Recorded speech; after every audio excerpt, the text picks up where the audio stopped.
It's your boy Soldier Boy, and I copyrighted claim the Artism podcast.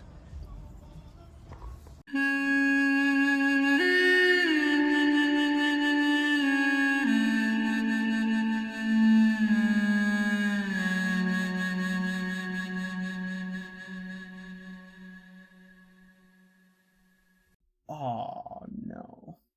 Bung? What? Bung? What? How mad would you be if I told you that I forgot to record a bit? I have the last 5 minutes. Oh my I have the last God. 5 minutes. Oh, I'm such a fucking idiot. Oh wait, did it stop at the last 5 minutes? No, I just have the last 5 minutes because I just activated Shadowplay. Oh, I'm such an idiot. I'm so sorry. Oh, bye. God. Good heavens. I'm so sorry. Oh, damn it. No worries.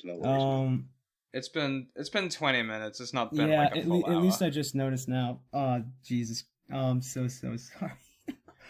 Okay. Oh, well, I have my audio. And Bung has his audio, but we don't have yours. We're just gonna be talking to nobody this whole time. We'll just have Bung. Can you do an impression of Greg Baldwin? You just record Yes. his lines in post. I love it. So I could do a forced Aku and pretend that's how he always sounds. okay, so we have the last 5 minutes, so at the 20-minute mark around there is okay, so we'll just keep going from here, I guess. Jesus. Okay, just leave out the important life The questions. important life questions. I can go back and I'm happy to revisit anything. You can ask me the same questions and I'll act like I'm answering the first time. Yeah, that'll work great. It's a cold acting, you see. Acting. You pretend. So okay, what did we ask him, Bung? We asked we got the dream performance thing. We just because that was in the last 5 minutes. I've never failed to record before. No doubt you're basking in the my celebrity is just blinding. Of course, No, yes, that's true. it. Yes, I'm just oh man. What was Well, the important question for me, at least, is it looks like you've been in every single Pixar Cars game. And I think that's pretty incredible. What is it like bringing life to cars? Yeah, let me thinking if I can remember it. It was fun. I think I played a car called Lenny. I think it was something like that. It was a little disturbing too. Cars is always disturbing because you always wonder where are the people. there's 50 Oh, yeah, they're dead. theory channels about that.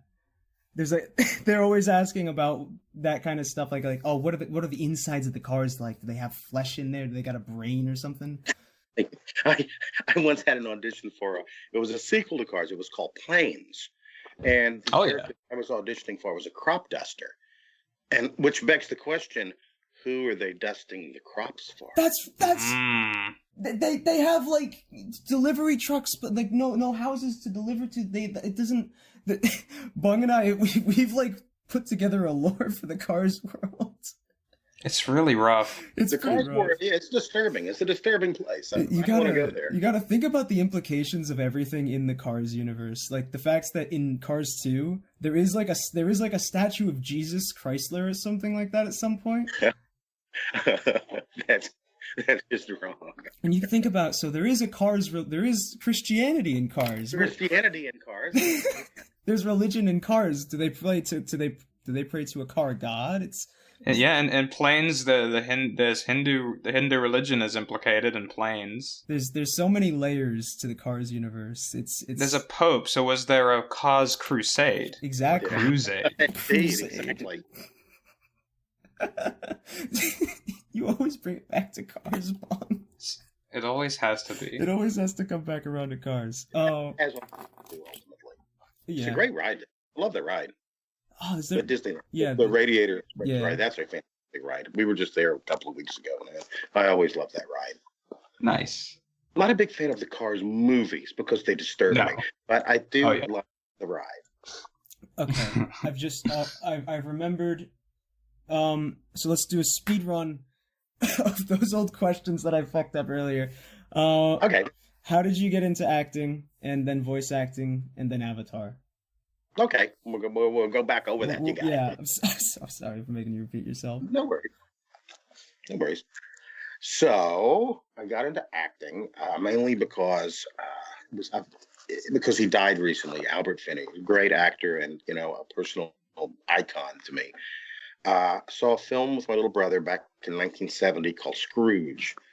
And I think I had read somewhere in the paper that Albert Finney, and to this day, he's the only actor that ever played both young Scrooge and old Scrooge, because he was only 30, I think, in his early 30s at the time.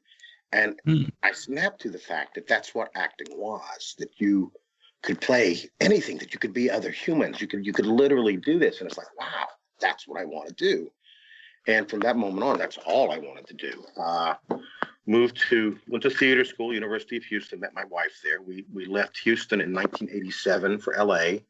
I had a little bit of success. I got my SAG card when I got 5 McDonald's commercials. And I thought we were going to be rich because it was 5 McDonald's commercials. And a SAG card, it's like, this is the greatest thing that ever happened. Unfortunately, the product was McDonald's pizza. McDonald's pizza? What? Yes, it was McDonald's pizza. Whoa. Yeah, it was back in like 1989. they had a skit about that in SpongeBob. Not a big seller. But I got a SAG card, which was an important thing to have. And then we had the 2 kids, 11 months apart, and I didn't do any acting at all pretty much for 10 years. And then went back to the theater, which, I've always loved going back to periodically. Did a play where I had to do several voices, and the director said to me, you do that well. Why don't you go take classes with my friend Sue Blue? She also casts. Maybe she'll like you. And she did, and she picked up the phone and got me my first big voiceover agent. And so I was actually allowed to play the game at that point, and had minor success, for a few years up into 2006 when Avatar happened. And that was like most, I don't know if you guys know, but usually how it works is the agent it didn't work this way in the old days, but the agent will send you your sides via email. You look at the sides, they'll say, okay, this is due back at such and such date. You record it, you send it back. And these particular sides, because I was a fan of Avatar: The Last Airbender, and a big fan of Mako for years and years and years. And I realized, well, this is Mako Aramatsu. I wonder what's going on here. But I wasn't terribly concerned because frequently they will get voice doubles for video games or whatever because the actor isn't available. Sent it in. And a couple of days later, I was at San Diego Comic-Con with my son. We used to just go down because we like Comic-Cons. And the news had broke that Mako had indeed passed away. And then I realized, oh, this is actually for reals. This is for Avatar: The Last Airbender. So a couple of days passed. Didn't hear from them, and literally at the same time this is happening, I'm being laid off from my job that I've done at Disney for 13 years as essentially a paralegal. And, I'm very depressed. Everything sucks. And I get a call from my agent. They tell me, you're their top pick for Uncle Iroh. They want to see you at Nickelodeon. So 3 auditions in 6 years. It seems like 6 years. For 3 auditions and like 6 weeks later. 50 years have passed. 50. And yet I did not age. And yet I aged a lot. Finally, I get the call, you're our Iroh. Fantastic day. We went to Disneyland. Because that's what you do when you get the role of an iconic character. Yeah, you got to took the kids to Disneyland. And I always knew from the moment I listened to Mako do the character, I knew that this was an iconic character, very well written character. I mean, the writing on Avatar was just so amazing. But I didn't know how impactful the character was until I started going to Comic-Cons and actually meeting fans. And again and again and again, fans would come up to me and said, oh, I was going through this terrible thing when I was in high school and Iroh said this or that, and helped me through it. And I realized, oh my God, Iroh's kind of like a national father figure to a whole generation, Oh, yeah. And it's like, to be blessed with the opportunity to do something like that. I try to be mindful of that somehow, sometimes, because I'm not Iroh. I'm Greg Baldwin. I wish I was wise and could bend fire, and I don't especially like tea, but that's neither here nor there. But and I try to remember that even that in my tweets, which I sadly fall down upon frequently, is to try and, as much as possible, be this character, because people love this character and they need this character. So I think that's also why I'm going to cosplay Iroh, because again, this character means so much to people, and the idea that they could, as much as is possible in the real world, meet this animated character, because I will look like Iroh, I will sound like Iroh. In a way, you'll get to meet Iroh, and I think that is kind of awesome, an awesome treat that I can give people, or gift that I can give people, rather. And I'm excited about it. The costume looks fantastic. That's one of the things actually I wanted to ask about, is like the effects of like having that kind of weight on your shoulder of being associated with this character that so many people love. It's in because Uncle Iroh, like everyone's gone through, I think, something similar to how Zuko was. Obviously not on the same scale, but something similar to what Zuko has, where they're struggling with who they are and all that. And Uncle Iroh, if you watch the show, there's like you can find things that he says that that genuinely good advice and something that can help you get through it. I laugh. You could almost take all of his sayings and form a religion. Irohism. You almost could. You almost could. And again, and it comes back to the writers. Man, the words were so beautiful that they gave Iroh to speak. I mean, how can you not say something like, "It's my favorite line that I ever spoke." If you look for the light, you can often find it. If you look for the dark, that is all you will ever see. I mean, that's such a beautiful and true line. How can you not give it import? Because it's so true and lovely. And yes, as I have said repeatedly on social media, it is one of the great blessings of my life. People have asked me before, does it ever make you sad? That basically you're Mako, as I sometimes refer to myself, that you don't have anything of your own. And it's like, no, to be able to play the voice Uncle Iroh, it's one of the greatest gifts I've ever had, or will ever have. You did an astounding performance. I think one of my favorite parts of Iroh is that part where Zuko comes back and he sees Iroh again for the first time. It's like the end of season 3, and he embraces him and he says, "I was never angry. I was just scared that you'd lost your way." That was a beautiful scene. You lost your way. Yeah, and it's beautifully animated. And conversely, Samurai Jack, also beautifully animated. Yes, I mean, Samurai Jack. You could freeze frame a frame from the entire show, freeze it, and you could put that up on your wall as art. Mm-hmm. Season 5 especially. It's just beautiful. I would like my only problem with season 5 was, and this is for purely personal reasons, I would like to have played Aku a little longer. I got the role. All right, man, I got 3 seasons out of this 4 seasons. We're just doing 10 episodes.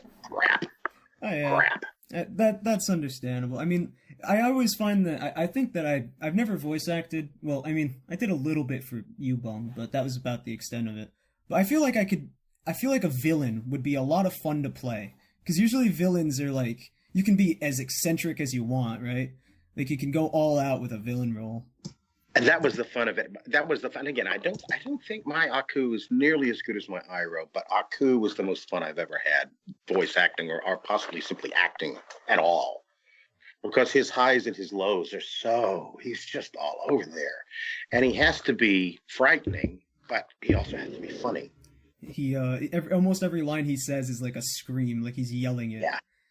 Yeah, it's impossible. Whereas I can do Iroh, and I can be very, I can't do Aku without being,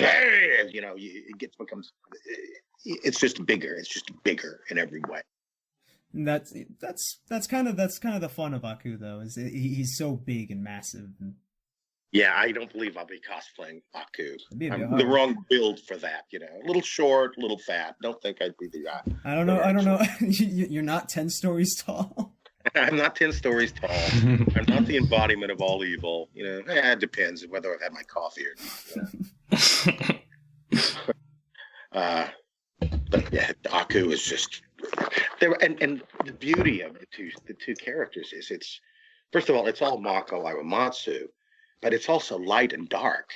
It's basically the same voice, but it's light and dark. It's two sides of the same voice. It's good and evil, and you know, kind of cool. It was always interesting to me how in Avatar, you know, I always figured when I first saw it, I thought, oh, when I first saw like the old man sitting there, and there's clearly the villains, you know, they're wearing like all black and red and all that, and I'm like, oh, so this is gonna be the old mentor. He's the real threat, and he's just playing Pie's show and drinking tea, and he's just like, hey man, chill the hell out. Yeah, man. Ironically, I'm not a big fan of tea. People always, you know, it's like, I'm sorry, man. Unless it's Long Island tea, I'll have a Long Island tea. Oh yeah. Only one, possibly two, depending on the day. Yeah, just wonderful characters. Absolutely. And I got to work with wonderful people. And Oh, could you tell that story about Phil Lamar again? Because I don't think we got that. oh, sure. One of the nicest things that has ever been said to me. It was we were wrapping Samurai Jack. It was the last recording session, and I think they had one sheet from myself and Tara and Phil, signed by the crew and Gendy and the other actors. And Phil had written on mine, "Shoes filled, Phil Lamar." And it's like, I think that was one of the nicest things anyone has ever said to me. And another interesting thing, I tell the story at cons, and you know, people may have heard it, but it never gets old. And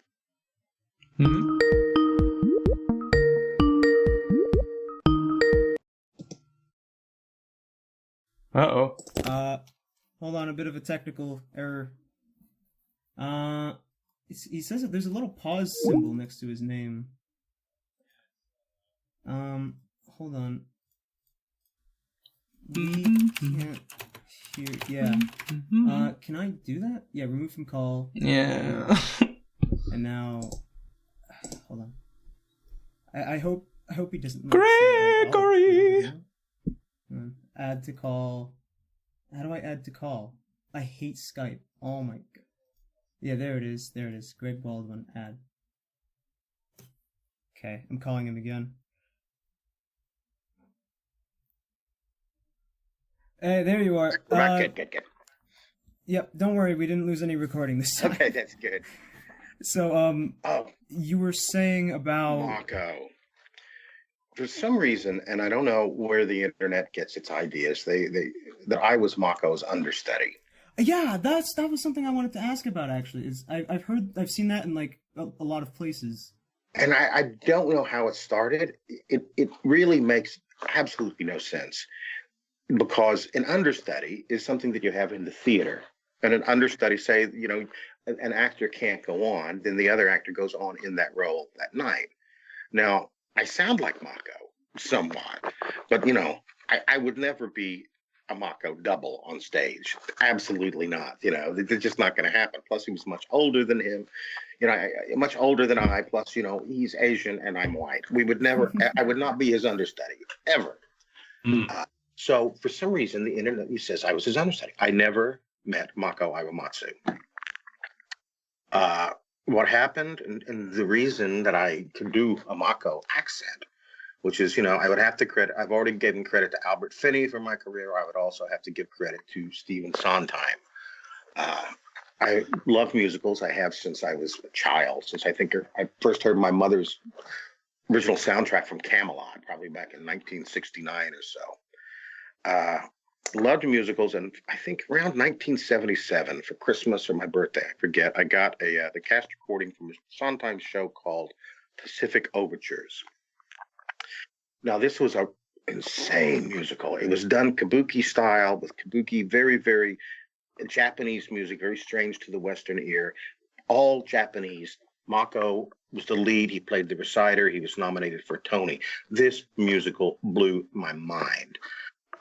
This was like 1977. Up to then, musicals had been boy meets girl, boy loses girl, boy gets girl, for the most part. This was dealing with geopolitics and issues and things that had never even been thought of. And I was just transfixed by this musical. I listened to it over and over again. I literally could sing along with every single note on that album. So many years later, when Mako passed away, I probably was the only human on the planet that had been doing a Mako impression for 30 years. So I credit Stephen Sondheim and Mako with that. But I never met him. The closest I ever came was, I think it was one of the later sessions for Samurai Jack. And I walked into Cartoon Network and signed in with security. And I noticed just above my name, someone has signed in as Mako. And I think, well, that's a little creepy, but hey, who knows? So I walked back to the green room. I'm sitting there and I notice a woman and her teenage son there. People frequently are invited to come in and watch the recording sessions. Yendi Tartakovsky comes out and he's talking to this woman. He says, "Oh, Greg, come over here. I want you to meet Mako's daughter and his grandson." And I'm going, shit.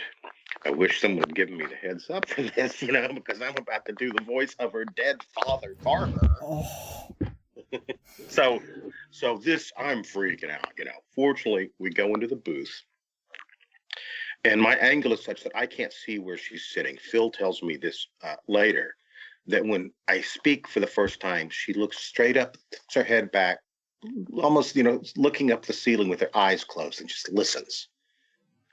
And I walked out of the recording session, and she just gives me a big hug with tears in her eyes. And I thought, of all the things that I have ever done or ever will do professionally, this matters.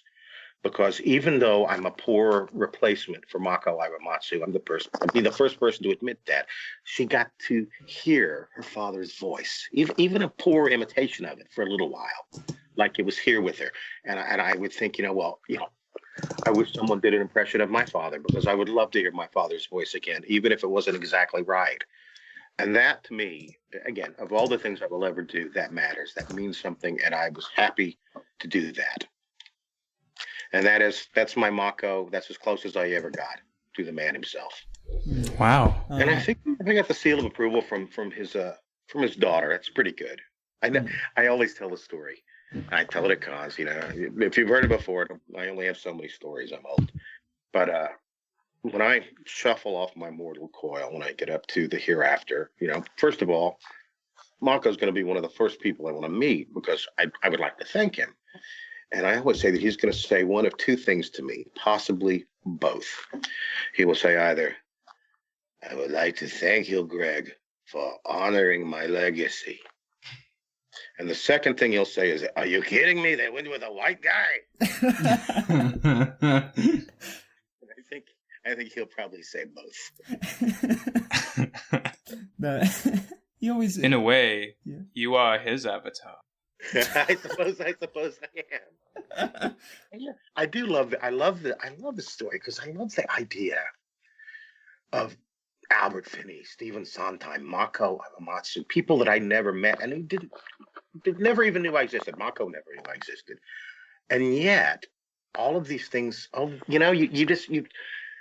I don't wax philosophic, but I think it's a wonderful life. Every life touches so many others, and you never even know. You never even know what lives you might touch.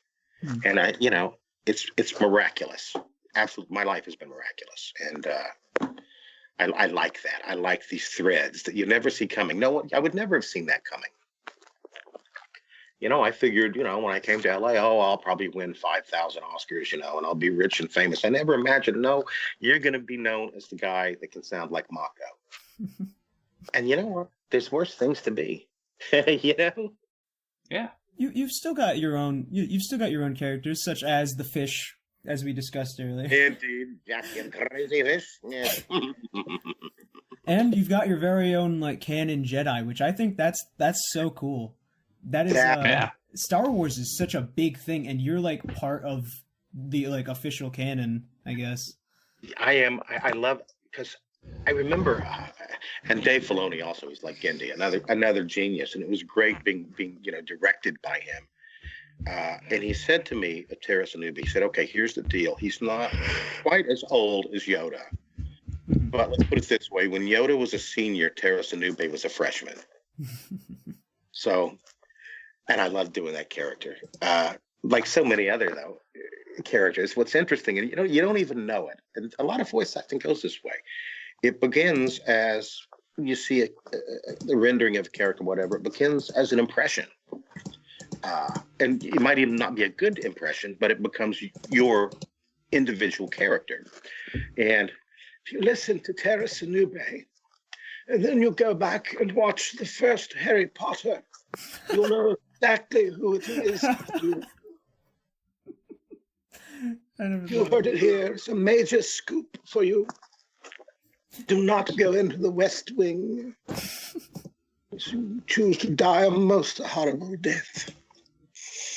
When you start doing a voice acting job for a role, do they usually have like a rendering of the character that they show you? Absolutely. Yeah. And on Samurai Jack, they would send, sometimes they'll send the storyboards, which is helpful, to print those out and look at before you go in for the record. But with Samurai Jack, I only printed out the storyboards once because it's like, I'm not doing this again. Because it was like Samurai Jack is so fast, cut. Oh yeah, there's so many storyboards. I feel bad for it was 300 pages long. It's like, I can't fit the paper here. That's I'm just now doing storyboarding for the first time, and I hate it. I hate it a lot. I can imagine it's very, time consuming, and yet they absolutely need it, Yeah. They absolutely need it. Yeah, that's the thing about it is whenever I like to make something, I like to go with the feeling that I have, and I'm able to create like an image in my head of what I want, and I'd rather have it on the set. And this is like a live action thing. It's not applicable to animation. Animation, you have to be very precise. Yeah, you absolutely do. And that's, I always want to get it on the first take. I really don't like them to come back to me. I would feel like I failed sometimes. They do. No, well, we're on our second take here, and you haven't. That was my fail. All right, yeah, that's good. No worries, mate. No worries. Yeah, it is renderings, and and you should pay attention to them. I was doing a show called The Marvelous Misadventures of Flapjack once. Oh yeah. Yeah. The rendering. I was cast as the constable. They send me the rendering. It's clear that he's like a British Bobby. And so, I'll have a British Bobby. I said, I can do that. No problem there, right? I walk into the session, and the director, I think it might have been Charlie Adler, I don't recall, says, now this character is Irish. Well, of course I do. I know that's how they know. Which is, do you have any tips for voice acting? Well, number one would be learn to do as many dialects as you possibly can. Because it comes in handy. Dialects and impressions come in very handy. Oh, yeah. And people also say, and I think it was Andre Romano, I once heard her say this, people say, how do I get into voice acting? Well, you don't get into voice acting, you get into acting. If you want to be a voice actor, first you need to be an actor. I find that interesting. I'm because like I know a lot of people who do voice acting because like they don't feel comfortable on camera, and they just like to do the normal voice acting where they're behind a booth and they can just fill in for whatever they want. Is that like what part of normal full body acting like plays into voice acting? Hello? Oh no. Did we lose him again? It's happening again. Skype's the best. Gregory. Hello? Hello? What happened? GB now stands for Gone Bye Bye.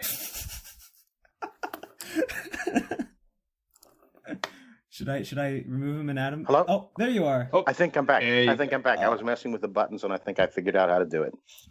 Hell I yeah. actually figured out some technology. Skype is don't worry. We're both millennials, and we both don't understand Skype at all.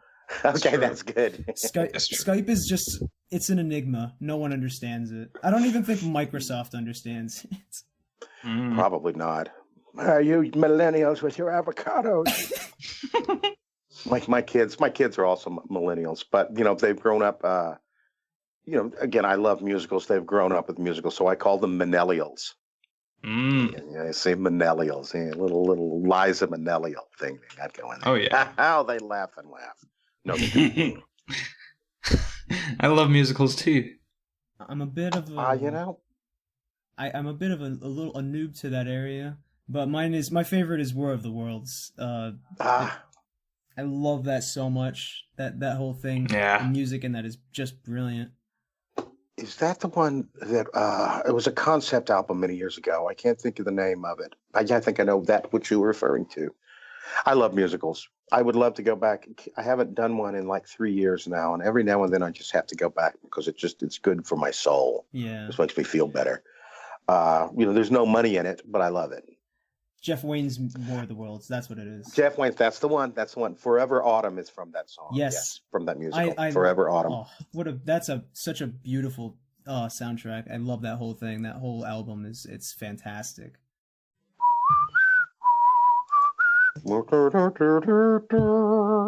Yes, I know the song well. And the Martians musically have a really weird, like, ooh la, don't they have like this really weird musical tone when they attack? At the start they got this this instrument I can't even place really. It says like I don't know what it is, but I like it a lot. I'm gonna have to listen to it again. Yeah, that's always a classic to listen to. Yeah, I think you can say on my YouTube channel. I love musicals. I like to sing, so I will say, I've been talking a lot about cosplaying Iroh. I just gave a little bigger glimpse of it today. The costume is fantastic. The hair is fantastic. But it's only been Aku singing on my YouTube channel. But watch the YouTube channel, and Iroh is going to premiere in a big way. But unfortunately, they always want to hear me sing Leaves from the Vine, which I will not sing. Yeah. It's the one thing I will not do. I didn't sing it. Mako sings that song. Mm-hmm. That is his song. And I think for me to sing that particular song would be in some ways disrespecting him. So I don't sing that. Leaves from the Vine, you won't hear me sing. Plus, his original performance of that is it's flawless anyway. So why would you even want a cover? Yeah. That's the thing. And I think it's helped me in a way as I've navigated playing these roles, because I have really nothing but respect for Mako Iwamatsu.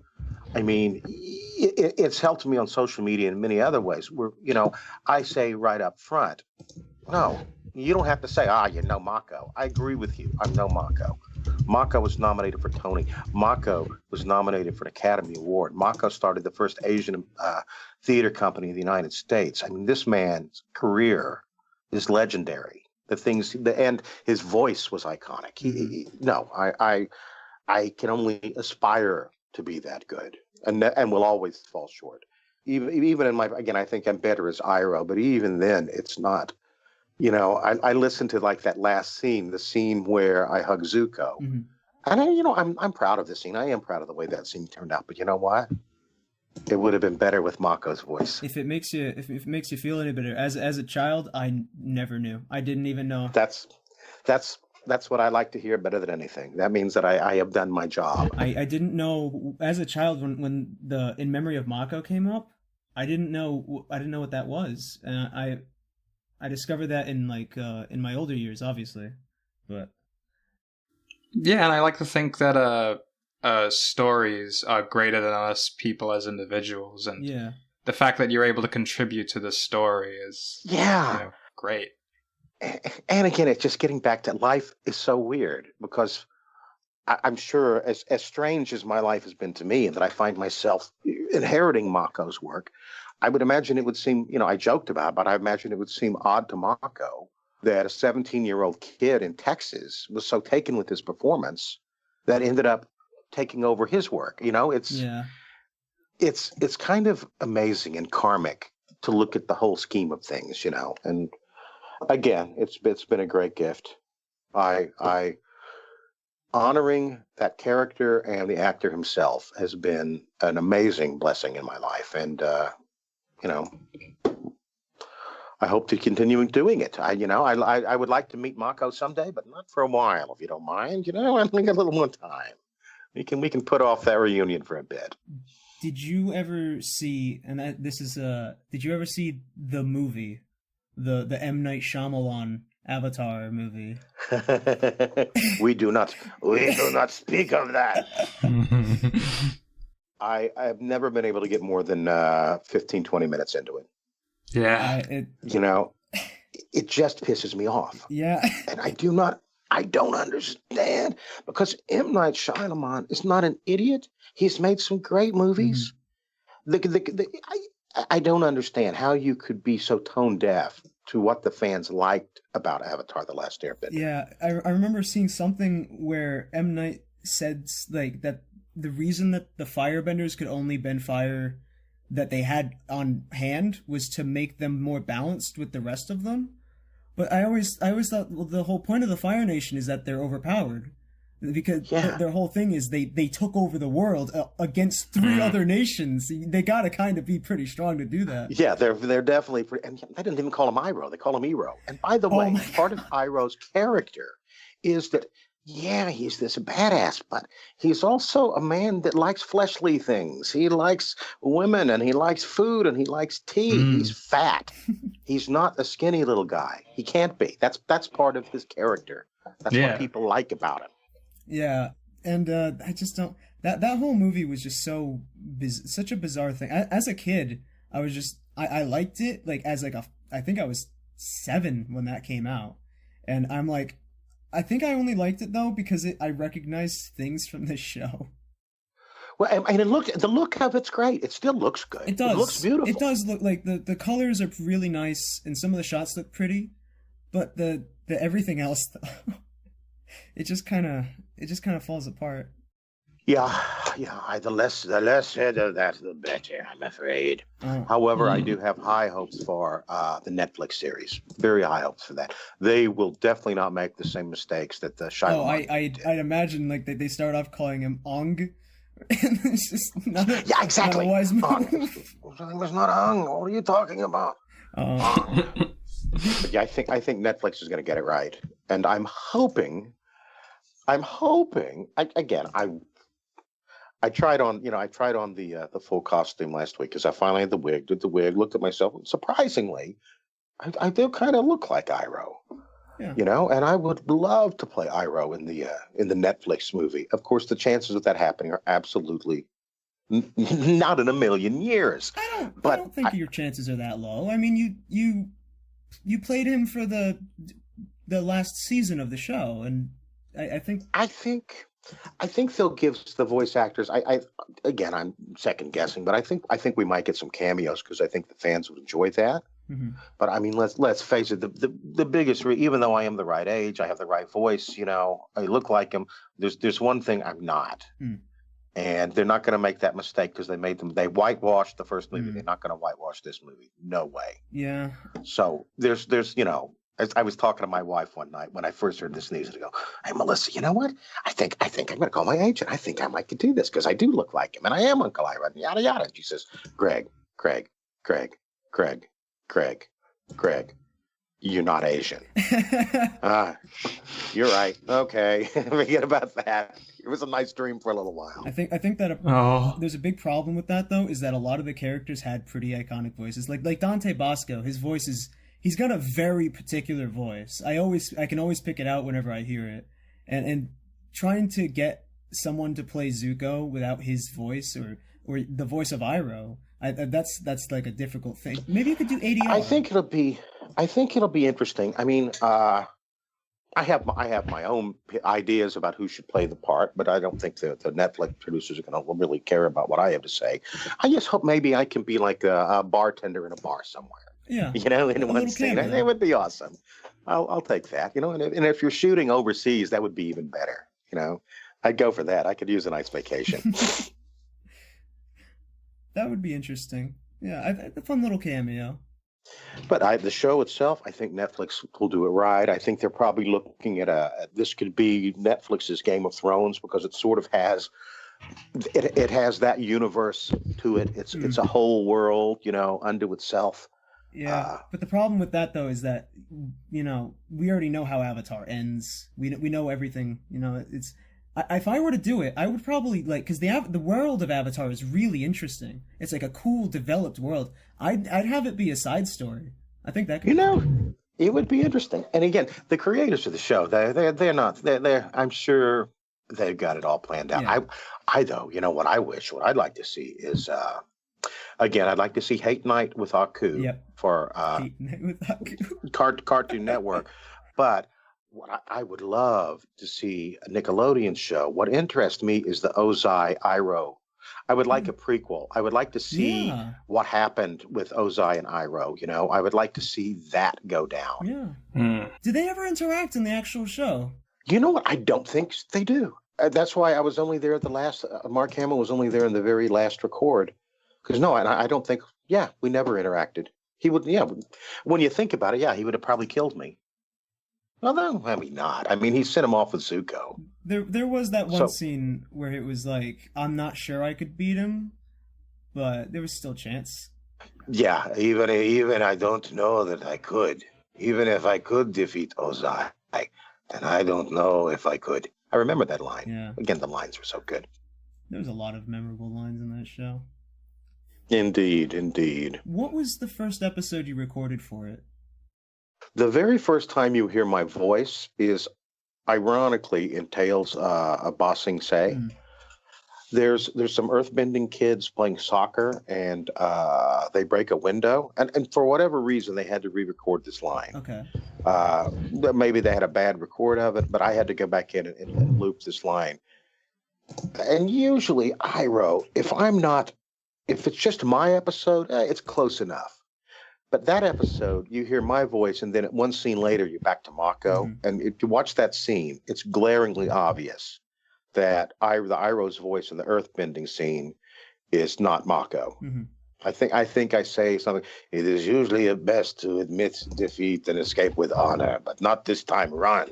If you listen to that, that's the first time you hear my voice, and it very plainly is not Mako. Well, I mean, the fact that I had to ask, I think, is a testament to how well you did. Well, yeah, thank you. That's what I like to hear. As an actor, that's always been the challenge of it, because most parts, the only thing you really have to go on are what the words that the writer gives you, and the direction the director gives you. That's what you've got to go on. But at the back of my mind, always, with these roles, is not just that. What would Iroh say? How does Iroh say it? But also, how does Mako say it? That's been a bit of a challenge. If you could, what was your favorite episode of that of Samurai Jack and Avatar? Really, I think oddly enough, on both of them, I think it was the second to last episode, the penultimate episode. I liked the episode where Samurai Jack is, when I find out Ashi's my daughter, there's some funny lines in that. Yeah. And I think the penultimate episode of Avatar is when Zuko comes to the tent. And that is also one of my absolute favorite scenes. Okay. So yeah, weirdly, and maybe it's also because in both situations I've been doing the voice long enough so that I didn't think I sucked so badly. So when I watch it, I can go, oh yeah, okay, that's not bad, Baldwin, not bad. If you had any bigger tips for voice actors, what would they be? Because that was one of the questions I got asked. I would. Dialects and impressions are a good thing to have in your back pocket. Act every chance that you possibly can. Community theater. Anytime you can practice your craft, do it, because that's how you learn. And if you're in a place where they offer classes in animation voiceover, take them, because it's a very, very specific thing. And there are tricks that you wouldn't know about. I've often thought that I wouldn't mind maybe at some point teaching voice acting, maybe when I retire, leave LA perhaps, who knows? Because there are things that you don't know about it. Like the take a second before you speak so that the engineer can get a clean cut, and things like that they don't tell you. But it's the wonderful thing about voice acting is, and I'm also a lazy bastard. You're on set on camera. You're on set all day. Most of it just sitting on your ass, but you're on set for 12, 13 hours. Voice acting, you go in, tops it'll take you an hour. Day player rate is the same either way, baby. Yeah, that's true. So you make the same money for an hour as you do for for 12 hours. So I've always been a big fan of more money for less work. I'm crazy that way. Call me crazy. Call me crazy fish. That's the great thing about animation is you can do a lot more with a lot less people. Like Bung, your whole show is basically done by you, right? I mean, yeah. Yeah, and that's also, I don't know if you knew this, usually, and when they hire you, they don't just hire you for one voice, and that's why you need to know how to do several voices. They will hire you to do up to 3 voices. After 3, they got to pay you more. So they don't, up to 3 voices, so the casts are smaller, it's cheaper to do. So in Clone Wars, did you play that you played the Jedi? Did you play 2 other characters or? I was Guam. I was like a space pirate. And I believe I worked for Hondo. He was Cockney, so yeah. I think I remember that guy. Actually. There was another character I played. He was like a turtley kind of thing. He was a farmer on this planet. Oh. And I heard, I saw, he's a farmer. And I'm thinking, well, how am I going to do my voice? He's a farmer. Southern. I think maybe I should give him kind of a farmer sort of sound. This sounds sort of farmery, So I go in, and Dave Filoni, the first thing he says, okay, now I want this farmer to be Mako. Okay, I guess I can do that too. I forget which episode. I can't even remember the character's name. But yeah, there's definitely one of my Clone Wars characters is another Mako character. Did you so you told me that you were a fan of Avatar before you even got the role. How'd you hear? Yeah, absolutely. Because I don't think I've ever told anybody this. Because I had in the initial round of auditions for Avatar, I had auditioned for Uncle Iroh. Oh, really? I did indeed, and I was not surprised when I saw Mako of course Mako got the role. But I do remember reading the script. It was like, on the sides that they said, "Oh, this is some pretty good stuff. I bet this is going to be awesome." And then the animation of it, I distinctly remember watching the very first episode, and just being blown away by the beauty of it. Because I think it begins in the snow with them, the boy and the iceberg, I believe. And yeah, I was a fan of that. And I was a fan of Samurai Jack as well. It's a weird thing that I ended up being part of these shows that I was just a regular fan of before, never even imagining that I would have the opportunities that I've had. I that's just like I don't know, like a lot of adults watch cartoons. It's becoming more common now because the animation medium is more opening up. But at least when I remember, like, that's silly. Oh, that's a kid's thing. Even though Avatar's definitely not just for kids. Oh, I think I saw somewhere.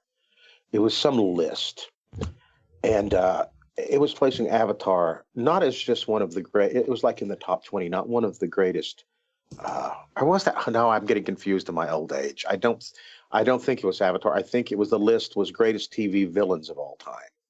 And it wasn't just animated. It was literally TV villains. And I think Aku was like number 11 or something like that. Yeah. But conversely, I think, yes, Avatar is certainly one of the greatest animated shows ever produced.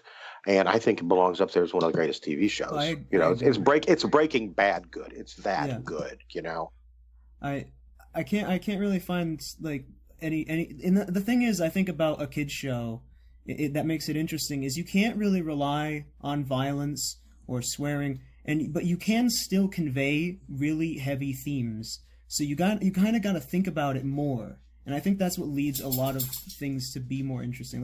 Like Avatar, I don't think that they ever actually say the word genocide, but Aang's people died from a genocidal event. From genocide, absolutely. And it's the implications of that you see that as a kid, and that's like really more powerful, I think. Well, yeah. Aang got away, so it's not technical. Yeah, he got to be the Avatar, man, and Zuko got to be Fire Lord. It all worked out. It all worked out, yeah. And then suddenly they get technology. Yeah. You know, I like Korra. I do. I won't, but I think I prefer the original. To me, it's just a little. The characters are a little more compelling. The story's a little more compelling. Yeah. Although I do love the episode where I got to where she visits the spirit world. I got giddy when I saw Iroh in the spirit world. I got a little bit giddy. I'm like, oh, it's him. He lives. Yeah, and I you know, frighteningly, I monitor social media a lot. I like to Google myself. Who doesn't? Only till I go blind, though. Anyway, that particular night, that episode, I was all over the board seeing what people were saying, lurking and seeing what people have to say about it. I feel that. Because I knew when they heard that voice, they were going to be freaked out, and they were. Oh, yeah. I definitely was. I was really excited to see him back.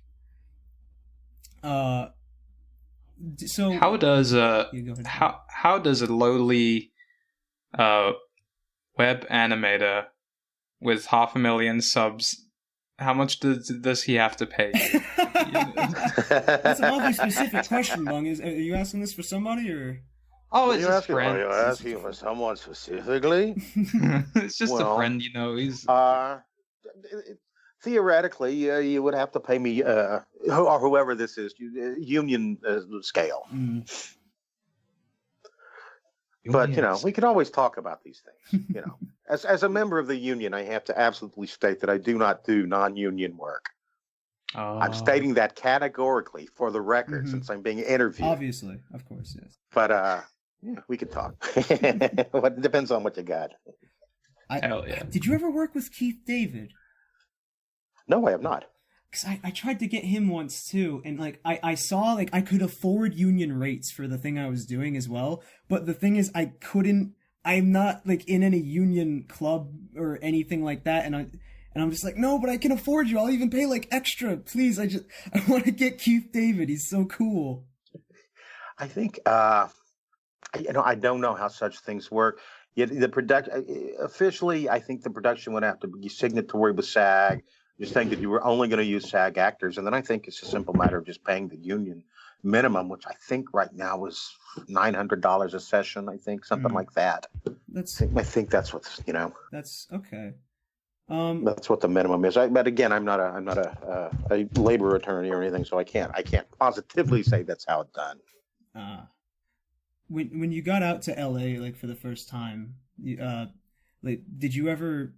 Was there just oh man, there's a billion other people here doing the same thing. How am I going to compete with that? I'm kind of going through the same thing right now.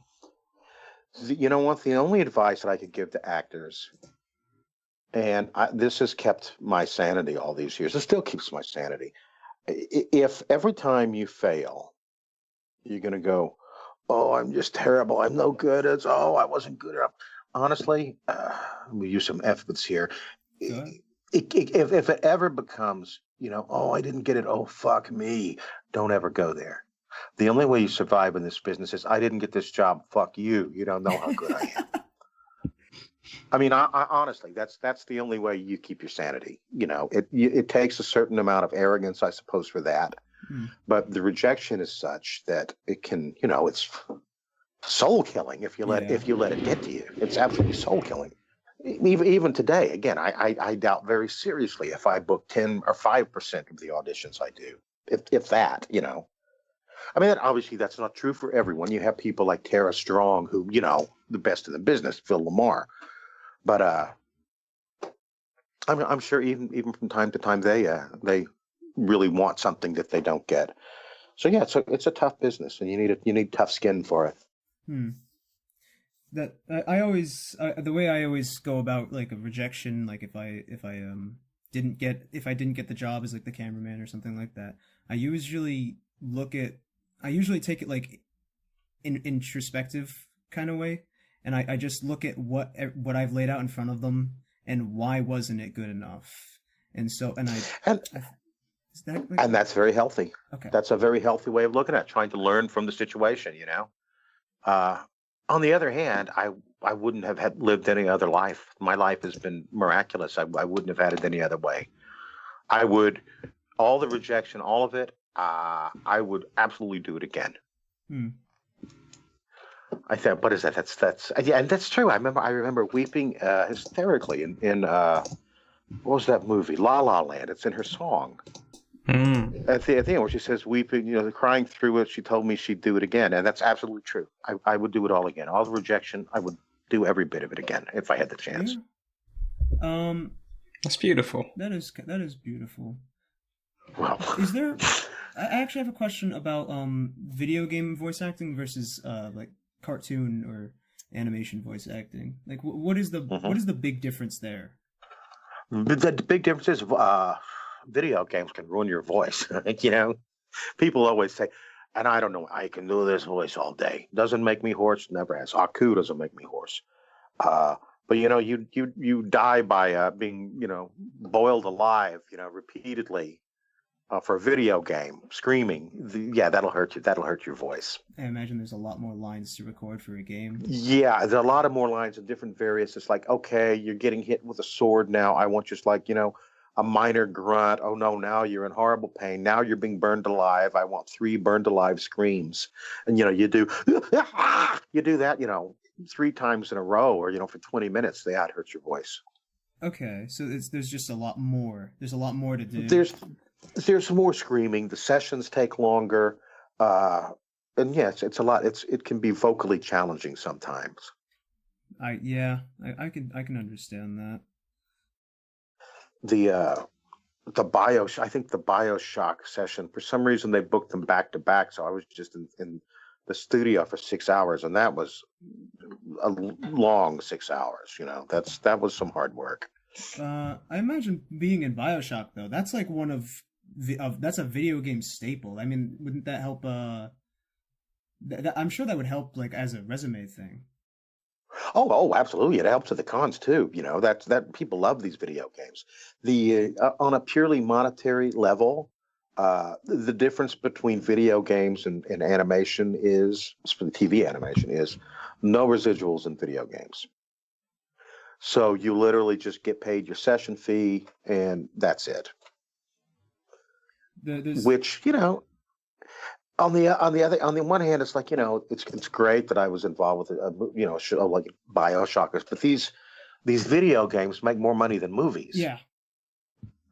And eventually, I would imagine probably this will come to a head. It is actually coming to a head. Yeah. Now there's a lot of discussion about workers in video games just don't get treated well.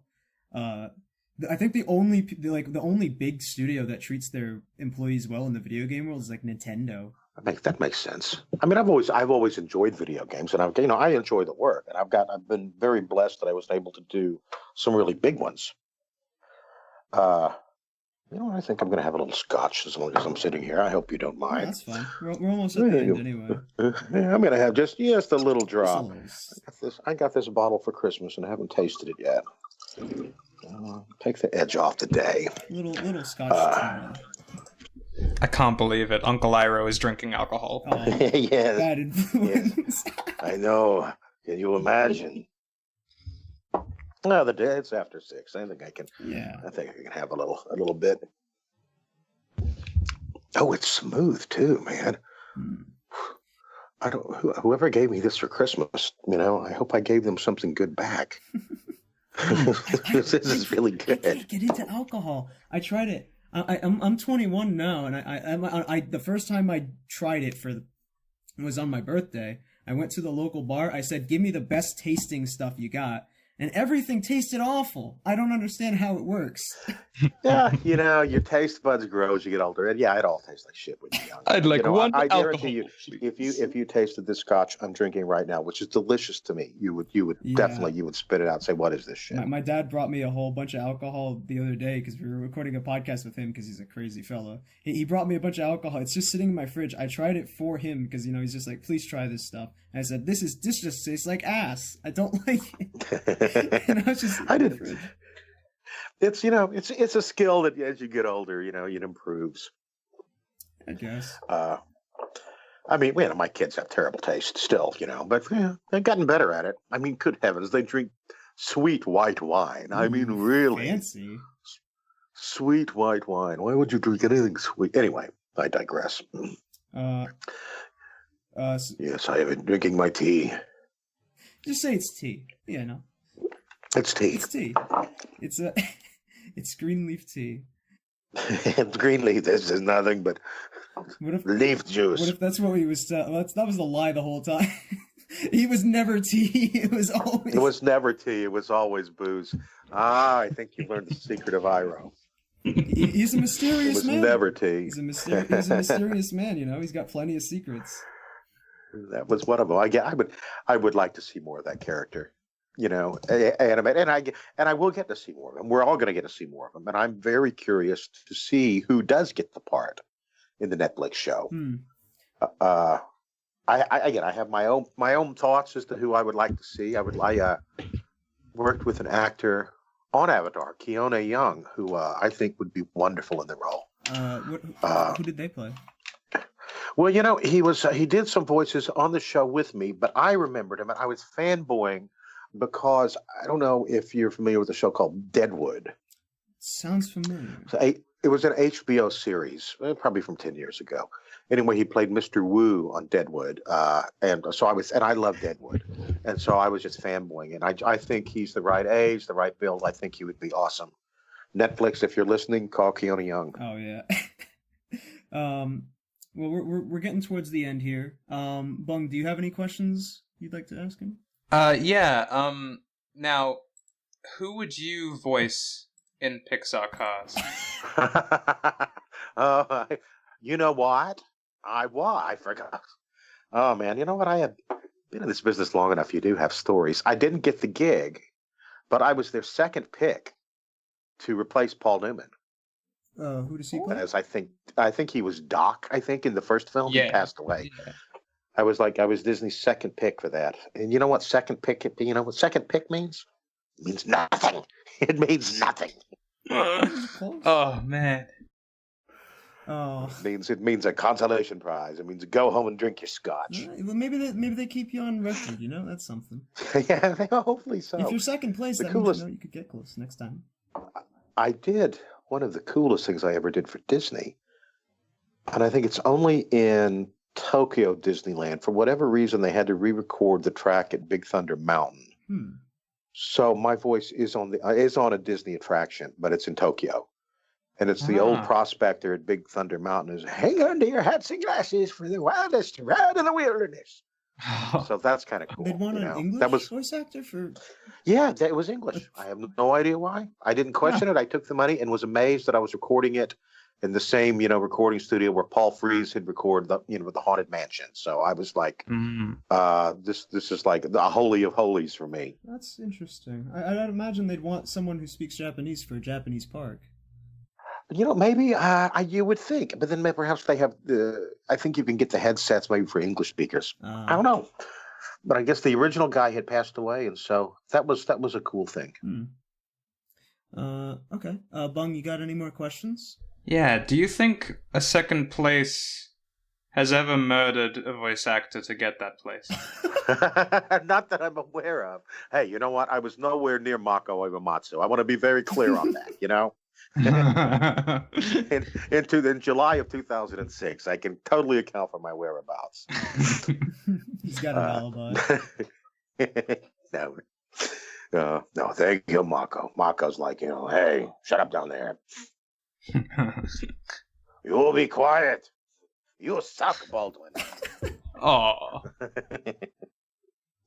Again, that's going to be an interesting meeting in heaven. Meeting Mako. I definitely, after my parents and family, I would have to say he's probably top on. In a way, he is family. Yeah. Weirdest thing. Again, lives touching others. It's the weirdest thing. Yeah. Kid in Texas, Mako, and yet Mako and I are eternally connected now. I was actually the other day looking on his wiki page. Someone had said something about it, and I was looking at Mako's wiki page, and I am the last words on his wiki page. That's kind of after poetic. Mako's death. Some of his roles, particularly Aku from Samurai Jack and Iroh and Avatar: The Last Airbender, Legend of Korra, were taken over by American voice actor Greg Baldwin. So I kind of like that. I like the fact that his wiki articles begins with Mako Uematsu and ends with Greg Baldwin. That's kind of poetic. I know. I'm looking at it now. It's like, oh my God, his resume. Jesus, look at this stuff. Yeah, there are quite a few things on here. Yeah, he was in so much. Oh, I forgot about Rugrats. And I'm looking at TMNT. Now, the TMNT film, he had also passed on. Again, if you see the 2007 TMNT, although he is credited as Splinter, I think I probably ended up doing 80% of the dialogue. Oh. I'm credited as additional voices. Huh. But mostly it is me. Okay. He was on Monk. I'm sorry. I'm looking at his. I didn't know he was on Monk. He's on Monk? Yeah, it says he was on Monk. He played Master Z in Mr. Monk versus the Cobra in 2005. I definitely know he was on The West Wing. I mean, oh my God, this man's resume. Holy moly. Far more extensive than mine. You're so bro. You just got a pretty And not like that. Not like that. Oh yeah. But it has been I've said it before. I'll say it. It has just been a gift. It has changed my life. It has changed my family's life. I love meeting fans, and the chance to honor this character and this man has been a wonderful gift. Best thing that ever happened to me. Well, no, my wife and my children. third best thing that ever happened. Thank you. I would, Mr. Baldwin, could you please, could Iroh please sign us off? Well, of course. Let me find a good Iroh quote. I'm looking them up. You'd think I would remember all these, but somehow just remember to drink your tea is just lame. Although people like that. People do like it when I say that. Let's see, what would I say? Pride is not the opposite of shame, but its source. Also, remember to drink your tea. Right. Hell yeah. Thanks for watching, everybody. And thank you, Greg Baldwin, for coming on. It was my pleasure, guys. Have a great night. You too. You too.